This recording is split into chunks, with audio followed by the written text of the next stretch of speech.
Kan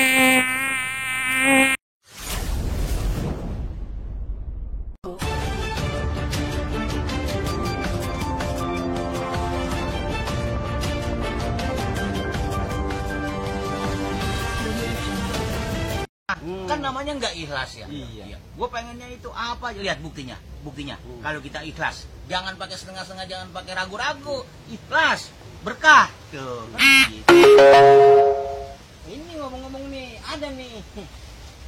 Pernah dengar gak? Apa tuh? Ada yang namanya manusia setengah dukun. Lah, gimana Ini yang gue nggak demen nih. makanya. Makanya udahnya manusia, dukun pakai setengah-setengah lagi. Ya, gila.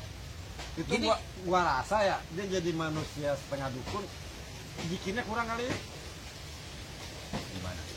Jikir mah jikir dia. Jikir. Iya. Cuman sembari jikir, sembari ngesol. Ngesol hendal. Sudah. Wah, itu setengah-setengah. Iya. Maksudnya kalau lagi giliran usaha, kerja, iya. dia mau dagang apa, kayak sendal kayak apa, urusin itu dulu. Nah, ntar kalau giliran masuk jikir, udah full. Kan kagak setengah-setengah tuh.